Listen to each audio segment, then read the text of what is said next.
নমস্কার, আপনি দেখছেন যুক্তিকথা ইউটিউব চ্যানেল। বাড়িতে তুলসী গাছ রেখেছেন অথচ জানেন না এই পুজোর নিয়ম কী? তাহলে জেনে নিন এই ভিডিও থেকে। চলুন শুরু করা যাক।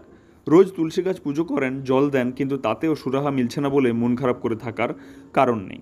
কারণ তুলসী গাছে জল দেওয়ার সময় রয়েছে বেশ কিছু নিয়ম ও মন্ত্র। হিন্দু বিশ্বাস অনুযায়ী তুলসী গাছের গুরুত্ব অনেক। তুলসীকে লক্ষ্মীজির রূপে পুজো করা হয়, তাই প্রতিদিন পুজো করার নিয়ম রয়েছে। কথিত আছে যে বাড়িতে তুলসী গাছ থাকে, পুজো করা হয়, সেখানে ভগবান বিষ্ণুর আশীর্বাদ বর্ষিত হয়। যে বাড়িতে তুলসী গাছ থাকে, এর সঙ্গে সঙ্গে নেতিবাচক শক্তিও ঘর থেকে দূরে সরে যায়। তবে রোজ তুলসী গাছ পুজো করেন, জল দেন, কিন্তু তাতেও সুরাহা মিলছে না বলে মন খারাপ করে থাকার কারণ নেই। কারণ তুলসী গাছে জল দেওয়ার সময় রয়েছে বেশ কিছু নিয়ম ও মন্ত্র। তুলসী পুজোর নিয়ম কী কী? তুলসী গাছ পুজো করার জন্য রয়েছে বেশ কিছু নিয়ম, যা বাস্তুশাস্ত্রে উল্লেখ করা রয়েছে। বাস্তু নিয়ম অনুসারে স্নান না করে তুলসীকে জল দেওয়া উচিত নয়। তুলসী গাছকে জল দেওয়ার আগে কিছু খাওয়া উচিত নয়। জল নিবেদনের সময় এমন কাপড় পরিধান করুন যেটি কোনো রকম ছেঁড়া না থাকে।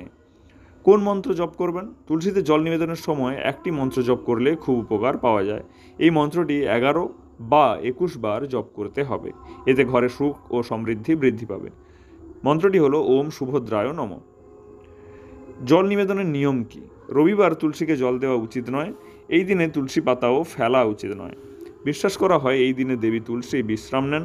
তুলসীতে কখনোই বেশি জল মেশাবেন না। সূর্যোদয়ের আগে সর্বদা তুলসী দেবীকে জল নিবেদন করা উচিত। মনে রাখবেন, একাদশীর দিনেও জল নিবেদন করবেন না, কারণ বিশ্বাস অনুসারে তুলসী মহারানী এদিনে বিষ্ণুজির জন্য নির্জলা উপবাস পালন করেন। ভিডিওটি কেমন লাগলো অবশ্যই কমেন্ট করে জানান, এবং প্রয়োজনীয় মনে হলে আপনার পরিজনদের সঙ্গে শেয়ার করে জানাতেও ভুলবেন না। দেখা হচ্ছে পরের ভিডিওতে। এই ধরনের ভিডিও প্রতিনিয়ত পেতে আমাদের চ্যানেলকে সাবস্ক্রাইব করে রাখুন। ধন্যবাদ।